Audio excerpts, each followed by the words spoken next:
은혜로운 찬양을 주님 기뻐 받으신 줄로 믿습니다. 사랑하는 성도 여러분, 하나님의 한량없는 은혜와 주님의 평화가 우리 가운데 가득하기를 주님의 이름으로 축복합니다. 오늘 말씀 보시면 예수님께서 12제자를 내보내시면서 말씀하시기를 이방인들에게로도 사마리아인 고을에도 들어가지 말고 이스라엘 집에 잃어버린 양에게로 가라고 하셨습니다. 이것은 이 영원한 말씀은 아니고 한시적인 말씀인데요. 이스라엘 백성들 유대인들에게 먼저 복음을 전하라라는 것입니다.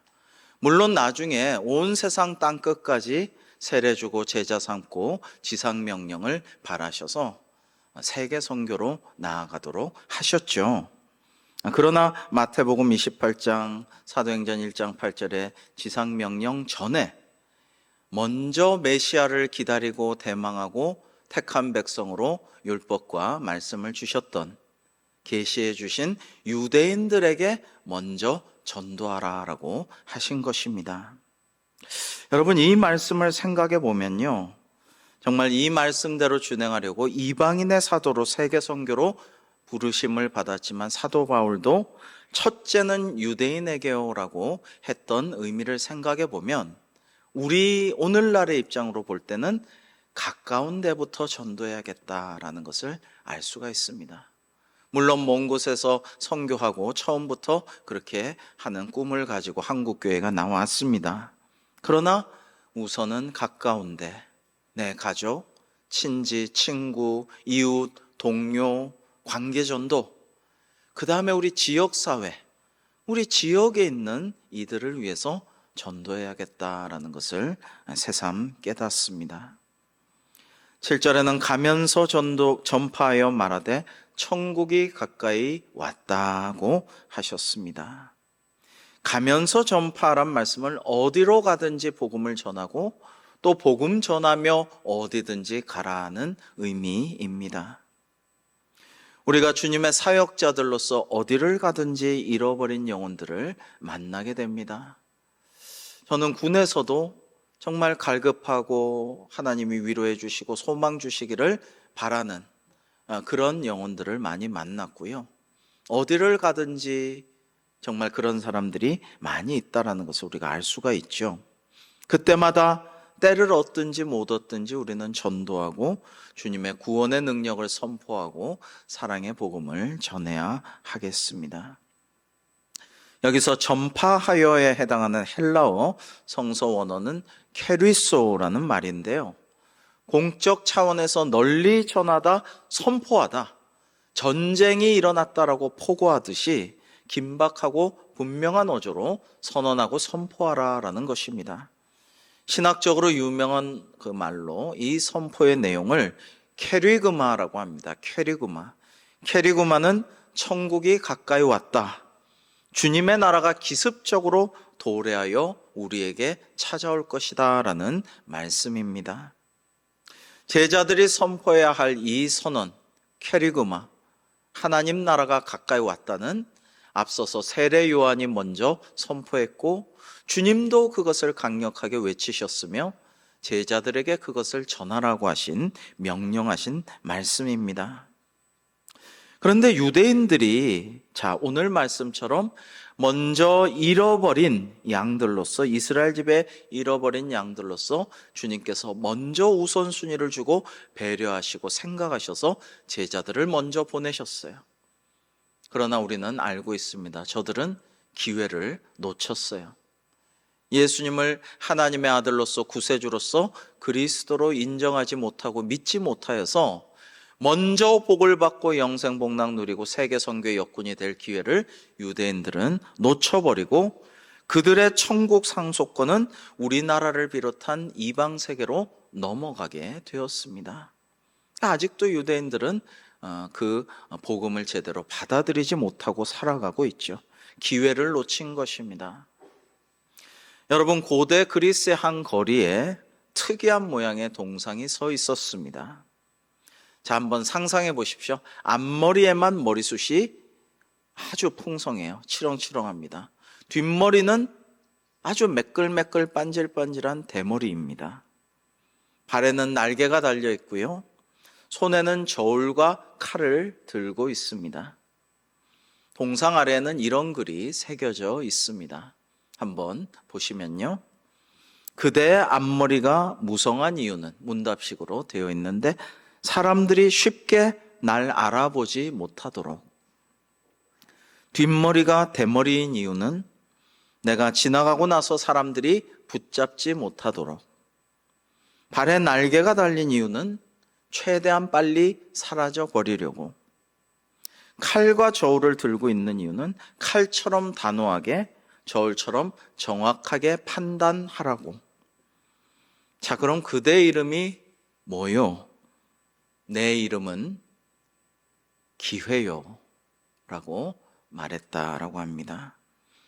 여러분, 유대인들이 먼저 은혜 받고 먼저 복음 전하는 사명자로서의 큰 상급 받을 기회를 놓쳤다라고 했습니다. 그렇습니다. 기회는 쉽사리 알아볼 수도 없고 판별하기도 어렵고 빨리 지나가 버려서 그놈을 우리는 정확한 판단으로 단호하게 꽉 잡아야 기회를 잡을 수 있습니다. 세상 사람들은 세상에서 숱한 기회를 잡으려고 몸부림치고 애쓰지만은 그게 잘 되지가 않죠. 우리는 어떻습니까? 우리는 그리스도인으로서 무슨 기회를 잡으려고 하면서 살아가고 있나요? 저는 전도의 기회를 잡으려고 애를 쓰면서 평소에 지내고 있습니다. 저는 자주 가던 인근 식당의 한 주인 아주머니를 전도하려고 했는데요. 아주 친밀한 관계를 차곡차곡 쌓아갔습니다. 아부가 아니라 칭찬으로, 사실이 그렇기 때문에 음식이 참 맛있고 정성스럽고 좋은 재료를 쓰신 것 같아서 고맙습니다. 그렇게 칭찬을 하니까 참 기분이 좋으셨어요. 알아준다라고 생각하고. 그래서 다른 손님들은 전혀 안 주는데 우리 대관교회 교역자들이 점심때 가면 손수 엄청 바쁘신데 정말 맛있고 향기로운 커피를 가능할 때는 내려주셔서 이거 사양해도 주시고, 그러면 너무 이거 고급 커피로 돈을 드린다고 해도 아니라고, 정말 대접하고 싶어서 그런다면서 대관교회 어디 있냐 그래서 물어보기도 하고 가르쳐드리고 그렇게 했습니다. 이제는 전도해야겠다고 우리 주보 밝은 소리, 그 다음에 정성껏 선물을 준비해서 포장해가지고 제가 찾아갔는데 앞에 공사를 해가지고 그런가 문이 닫혀 있는 거예요. 월요일 날 쉬는 날 또 아침 일찍 한 11시 반 이제 10대쯤 돼서 찾아갔는데 공사는 마쳤는데 역시 문이 굳게 닫혀 있었습니다. 그래서 일부러 다른 날에도 번번이 가보았지만 문이 닫혀 있었습니다. 이분이 혼자 음식 만들고 혼자 서빙하고 혼자 하시는 식당이라 전화번호를 받을 그런 여유가 없었던 것 같아요. 그게 좀 아쉬웠습니다.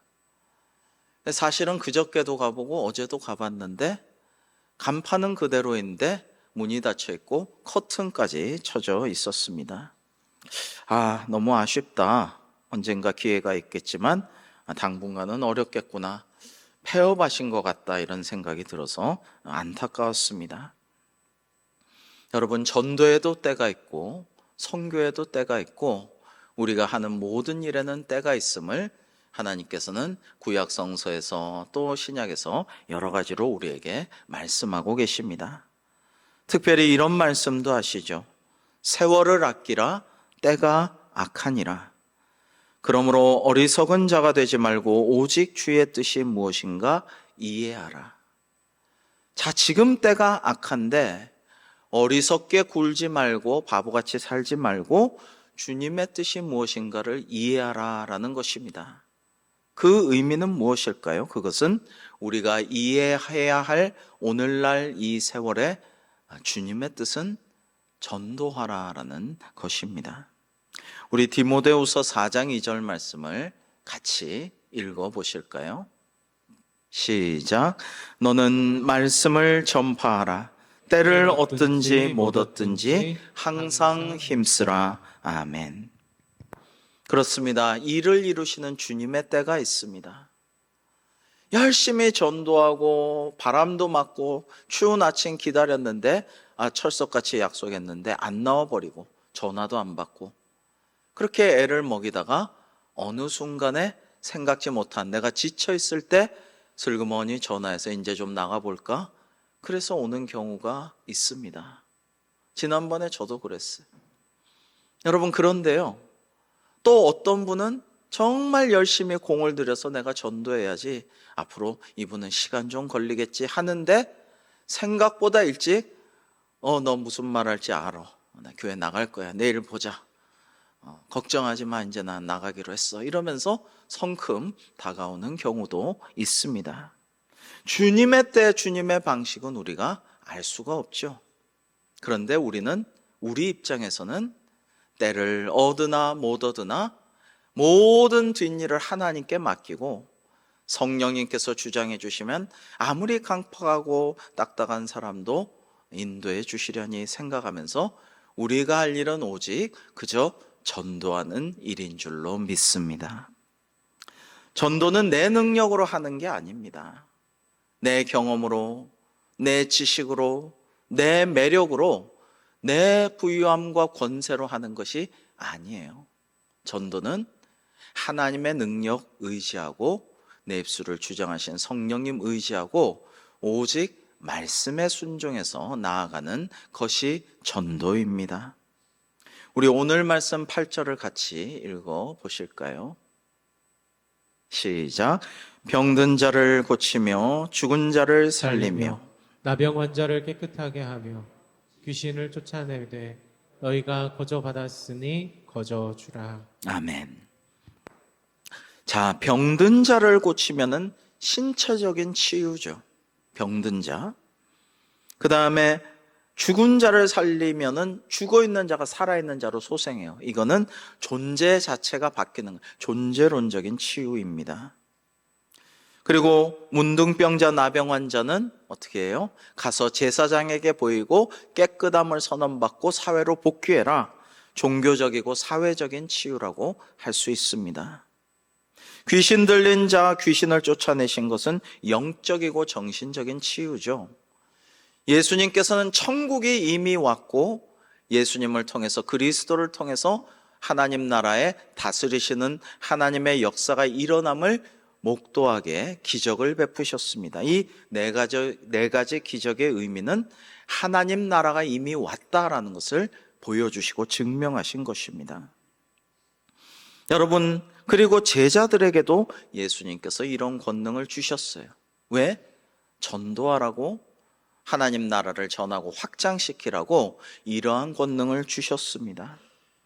필요하면 오늘 우리에게도, 전도하는 이에게도 주님께서 모든 권세를, 능력을 주실 줄로 믿습니다. 작년에 놀라운 치유가 많이 일어났죠. 어떤 이는 정말 너무 몸도 그렇고 관계적인 문제도 그렇고 해서 이제 이사도 하고 다니던 곳도 옮기려고 했는데 처음에는 기적적으로 육신을 치유해 주시고 그 다음은 관계적인 문제들을 다 치유해 주셔서 이사도 안 하고 다니던 곳도 옮기지 않는 은혜를 베풀어 주셨습니다. 하나님께서 원하시면 뭐든지 우리에게 베풀어 주시고 우리로 하여금 하나님께 영광 돌리게 하여 주실 줄로 믿습니다. 그러한 은혜가 우리 대광교회에 차고 넘치도록 올해 축복해 주시기를 주님의 이름으로 축복합니다. 여러분, 그래서요, 하나님께서 수천 년 전부터 예언하시고 계시하신 바대로 예수님께서 하늘 보좌 버리시고 이 땅에 내려오시사 치유하시고 귀신 쫓아내시고 자연마저 복종시키시고 죽은 자도 살리셨습니다. 그래서 하나님의 나라를 증거하신 주님께서는 고난을 당하시고 십자가에서 죽으시고 영화로운 몸으로 부활하셨습니다. 그래서 믿는 자는 누구나 영생 구원을 얻게 하여 주시고 하나님의 나라가 임하게, 거기 거하게 하여 주셨습니다. 그러한 주님의 사역을, 주님의 십자가를, 그리고 부활을 본 자가 500명이 넘고 이 일에 대한 증언이 2000년 넘게 지속되고 있으며 수많은 사람들이 이 증언을 위해 순교까지도 목숨까지도 바쳤습니다. 세상 사람들은 예수님의 십자가를 이해를 할 수 없다고, 어리석다고, 바보 같다고, 그리고 그거는 실패한 죽음이 아니냐고 하죠. 그러나 십자가의 도는 우리를 구원하시는 하나님의 능력입니다. 궁극적으로 우리는 이 십자가의 도를 증거해야 합니다. 고린도전서 1장 18절의 말씀, 은혜로운 말씀 우리 같이 한번 읽겠습니다. 시작. 십자가의 도가 멸망하는 자들에게는 미련한 것이요 구원을 받는 우리에게는 하나님의 능력이라. 아멘. 여러분, 그렇습니다. 우리가 믿음으로 십자가의 도를 하나님의 능력으로 우리의 믿음의 통로, 구원의 통로로 삼을 수가 있어요. 그러나 믿음이 없이는 불가능한 것입니다. 그냥 세상의 지식으로, 학문으로는, 이성으로는 불가능한 것입니다. 성령님께서 우리 마음을 조명하시고 믿음을 베풀어 주셔야만이 가능한 일입니다. 사도 바울은 내가 복음을 부끄러워하지 아니하노니 이 복음은 모든 믿는 자에게 구원을 주시는 하나님의 능력이 됨이라 라고 하였는데요. 여러분, 이 말을 거꾸로 하면 내가 믿음이 없거나 부족하면 복음을 부끄러워한다라는 의미도 되는 것입니다. 이 사도 바울은 여러분 율법학자였고 대단한 권세를 가지고 기독교인들을 박해하던 자였지만 다메섹 가는 도상에서 예수님을 만난 후에 자신의 모든 학문과 지식은 배설물처럼 버려버리고 오직 온유하고 겸손하게 하나님만 높이며 주님의 권세로 기적과 이사를 행하면서 세계 선교의 역군이 되었습니다. 이게 은혜 받은 사람의 참 모습이죠. 진정으로 하나님만 인정하고 하나님의 능력으로 비록 나는 할 수 없사오나 내게 능력 주시는 자 안에서 내가 모든 것을 할 수 있느니라고 고백하는 그리스도인의 진면목을 보여주었습니다. 성도 여러분, 우리 고린도전서 1장 21절 이하를 한번 교독하시겠습니다. 하나님의 지혜에 있어서는 이 세상이 자기 지혜로 하나님을 알지 못하므로 하나님께서 전대에 미련한 것으로 믿는 자들을 구원하시기를 기뻐하셨도다. 유대인은 표적을 구하고 헬라인은 지혜를 찾으나 우리는 십자가에 못 박힌 그리스도를 전하니 유대인에게는 거리끼는 것이요 이방인에게는 미련한 것이로되 오직 부르심을 받은 자들에게는 유대인이나 헬라인이나 그리스도는 하나님의 능력이요 하나님의 지혜이니라. 함께 하나님의 어리석음이 사람보다 지혜롭고 하나님의 약하심이 사람보다 강하니라. 아멘. 그렇습니다. 어떤 사람에게는 십자가의 도가 무능력해 보이고 어떤 사람에게는 어리석게 여겨지고 이단 사이비 교주들은 그거 실패한 거라고, 하나님 아버지 뜻을 제대로 받들지 못한 거라고 자기들이 진짜라고 사람들을 유혹하고 미혹합니다. 그러나 하나님께서 택하신 사람들은 전도라는 미련한 방법으로 십자가의 도를 전하며 사람들을 교회로 인도하여 구원의 방주인 교회로 발걸음을 이끕니다. 이것이 우리가 전도해야 할 이유입니다. 여러분, 참 놀랍지도 않지만은 그래도 또 놀랍죠. 우리나라 출산율이 세계에서 가장 저조하다는 거 아시지요? 심지어 전쟁 중에 있는 우크라이나보다 우리나라 출산율이 더 낮습니다. 0.65에 불과합니다. 얼마 전에 0.8이었는데 또 떨어졌습니다. 두 사람의 남녀가 결혼하면 2명은 낳아야 본전인데 0.65가 웬 말입니까? 큰일 났습니다. 여러분, 교회도 마찬가지예요. 교회도 살아있는 예수 그리스도를 머리로 하는 몸인 교회도 마찬가지입니다. 연세가 들어 돌아가시는 것 어떻게 하겠습니까? 정말 어렵게 멀리 이사하시게 되고 직장에 문제가 있어서 다음에 오겠다고 하고 지금 떠나 있는 분도 계시고, 여러분, 그런데요, 전도하지 않으면 유지조차도 안 되는 것이야. 사회나 교회나 다 마찬가지인 것입니다. 목회 데이터 연구소는 2022년 청년의 삶 실태 조사 결과로 그 19세 이상 29세 이하 청년 기독교인의 비율이 2017년에는 21%였는데 2022년에는 11%로 거의 반토막이 났음을 지난해 밝혔습니다. 여러분, 이건 더 가속화될 수도 있어요. 천주교는 우리보다 더 심하게 지금 급속히 수가 줄어들고 있습니다. 여러분, 이렇게 예수님을 믿는다고 교회 다닌다고 밝히기조차 힘든 이 시대에 이 악한 세태 속에서 우리의 사명은 전도하는 것입니다. 때를 얻든지 못 얻든지 주님을 전하고 복음을 전하고 죽어가는 방황하는 흑암 속에 있는 백성들에게 하나님의 사랑을 전해야 하는 것입니다. 우리가 전도해야 하는 이유는 우리 주님이신 예수님께서 몸소 행하신 일이고 이를 위해 내가 왔노라고 밝히셨고 우리에게도 전도하라 하시기 때문입니다. 거저 받았으니 거저 주라는 말씀은 네가 선물로 받았으니 너도 값을 받지 말고 사랑의 마음으로 주라라는 말씀이죠.